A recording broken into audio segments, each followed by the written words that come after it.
தன்னை வேதனைப்படுத்தி என்னை பெற்றெடுத்து இறுதிவாய் சோற்றையும் எனக்கே தந்து வயிற்றில் பசியையும் மனதில் நிறைவையும் செறிபாதியாய் நிரப்பி அன்பை மட்டும் காட்டிய என் தாயுக்கும் தன்னலமில்லா பாசம் காட்டும் தந்தைக்கும் என்றும் அழியா செல்வமான கல்வியை புகட்டும் குரு அனைவருக்கும் அனைத்திற்கும் மேலான ஆதிபகவனுக்கும் அவையோர் அனைவருக்கும் என் சிறந்தாழ்ந்த வணக்கங்கள்.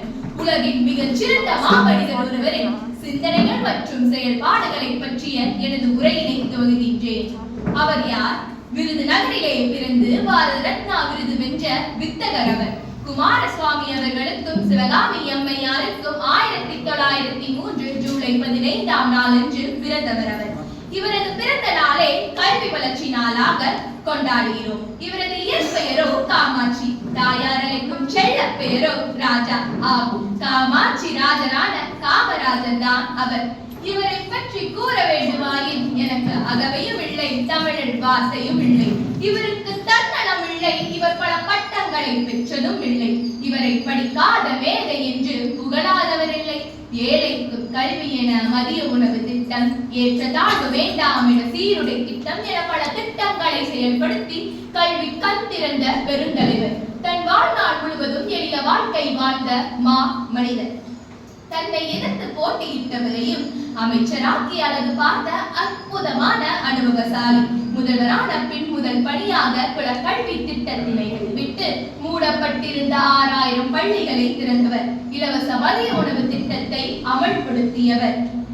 ஜவஹர்லால் நேருவுக்கு பின் லால் பகதூர் சாஸ்திரியையும், லால் பகதூர் சாஸ்திரிக்கு பின் இரும்பு பெண்மணியாம் இந்திரா காந்தியையும் பிரதமராக்கி கிங் மேக்கர் என்ற பட்டத்தை பெற்றவர். 1954 முதல் 1963 வரை இவர் ஆட்சி செய்த 30 ஆண்டு காலம் தமிழ்நாட்டின் பொற்காலம். அணைக்கட்டு, நீர்ப்பாசனம், நெய்வேலி நிலக்கரி சுரங்கம், மின்துறை சாதனைகள், இன்னும் எத்தனை சாதனைகள். அப்பப்பா, இதற்கு கிடைத்தது எத்தனை பட்டங்கள். தென்னாட்டு காந்தி, கருப்பு காந்தி, கிங் மேக்கர், ஏழை பங்காளன், தலைவர்களுக்கெல்லாம் தலைவர், பெருந்தலைவர் என்றெல்லாம் போற்றப்பட்டவர். இவருடைய தலைமை பண்பிற்கு சான்றாக ஒரு நிகழ்வு. இவர் முதல்வராக இருக்கும் போது நன்கு படித்து நல்ல மதிப்பெண் பெற்ற ஒரு மாணவன் MSc வேதியியல் படிப்பில் பிரசிடென்சி கல்லூரியில் சேர இடம் வேண்டி இவரை அணுகினார். அப்பொழுது செயலாளரை கேட்ட பொழுது அவர் கூறினார், ஐயா, 22 மாணவர்களை மட்டுமே சேர்க்க முடியும், அதற்குள் அனைத்து இடமும் ஏற்கனவே நிறைவடைந்து விட்டது என்று கூற அம்மாணவனிடம் காமராஜர் கேட்டார், இதே படிப்பை நீ அடுத்த வருடம் படிக்கின்றாயா என்று. அம்மாணவனோ இந்த படிப்பை இவ்வருடமே படிக்க வேண்டும் என்ற தயக்கத்துடன் நிற்க ஒரு கணம் யோசித்த அவர் அச்செயலாளரிடம் கேட்டார், வேதியியல் படிப்பு என்றால் ஆய்வகம் இருக்கும் அல்லவா? ஆமாங்க ஐயா என்று கூறினார் அச்செயலாளர்.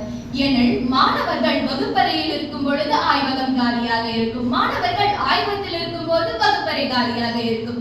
இன்னும் ஒரு 22 மாணவர்களை சேர்த்துக் கொள்ளலாம் அல்லவா என்று கேட்க அச்செயலாளரோ தயங்கி சொன்னார், ஐயா, அதற்கு எந்த அரசாணையோ ஜியோவோ இல்லைங்க. அதற்கு காமராஜர் அவர்கள் கூறினார், நான் சொல்றதுதான் ஜீவோங்கிற. இப்படி தக்க சமயத்தில் தெளிவான முடிவை தைரியமாக எடுப்பவரே மிகச் சிறந்த தலைவர் ஆவார். அப்படிப்பட்ட தலைவரே காமராஜர் ஆவார். 1000 முதலமைச்சர்கள் வந்தாலும் புதிய திட்டங்களை போட்டுவிட முடியாது. ஏற்கனவே காமராஜர் அவர்கள் போட்ட திட்டத்தினையே செயல்படுத்த முடியுமே தவிர புதிய திட்டங்களை வகுத்து விட முடியாது. ஒரு நாள் காமராஜரின் நண்பர் தன்னுடைய மகளின் திருமணத்திற்காக காமராஜரை அழைத்த பொழுது அவர் கூறிவிட்டார், என்னால் வர இயலாது என்று. ஆனால் திருமண நாளன்று அதிகாலையிலே அங்கு சென்றிருந்தார். அவரை கண்டவுடன் அவருடைய நண்பர் கேட்டார், ஏன் அன்று நீ வரமாட்டாய் என்று கூறினார் என்று. அதற்கு காமராஜர் அவர்கள் பதிலளித்தார், நான் வரேன்னு சொல்லியிருந்தா மண்டபத்தை எங்கேயாச்சும் பிரம்மாண்டமா பெரிய மண்டபத்துல நடத்தியிருப்பேன், உனக்கு எதுக்கு வீண் செலவு தான் நான் வரல என்று சொன்னேன் என்று கூறினார். இப்படி மற்றவர்களுடைய கஷ்ட நஷ்டங்களை புரிந்து கொண்டு ஏழை பங்காளனாய் வாழ்ந்தவர் தான் நம்முடைய கர்ம வீரர் காமராஜர். ஒரு நாள் ஜவஹர்லால் நேரு அவர்களும் காமராஜர் அவர்களும் ஒரு பணியாக சென்று கொண்டிருக்கும் போது காமராஜரின் சொந்த ஊரை கடக்க வேண்டியதாயிற்று. அப்பொழுது ஜவஹர்லால் நேரு அவர்கள் கேட்டார், ஏன் உங்களுடைய வீட்டிற்கு சென்று விட்டு போகக்கூடாது என்று. அதற்கு காமராஜர் தயங்கி ஒரு கணம் யோசித்து கூறினார், சரிங்க ஐயா என்று. அங்கு சென்ற பொழுது நிறைய பெண்மணிகள் வேலை செய்து கொண்டிருந்தனர். அப்பொழுது காமராஜர் வந்துள்ளார் என்ற செய்தியை கேட்டவுடன் அங்கிருந்து ஒரு பெண்மணி வந்து கூறினார், ஏங்கன்னு வரேன்னு சொல்லவே இல்ல, திடீர்னு வந்திருக்கா. அப்பொழுதுதான் புரிந்தது ஜவஹர்லால் நேரு அவர்களுக்கு இம்மாநில முதலமைச்சரின் தாய் தான் அவர் என்று.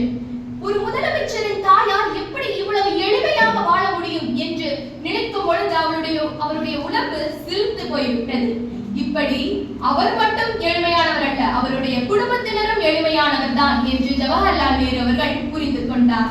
இப்படி எளிய வாழ்வு வாழ்ந்த முதல்வர் 1975 அக்டோபர் 2 தன் 72 வயதில் காலமானார். ஐயா, உங்களை போன்ற ஒரு அரசியல்வாதி இனி இவ்வுலகில் பிறக்க போவதும் இல்லை. உங்களுக்கு நிகர் வேறு யாரும் இல்லை ஐயா.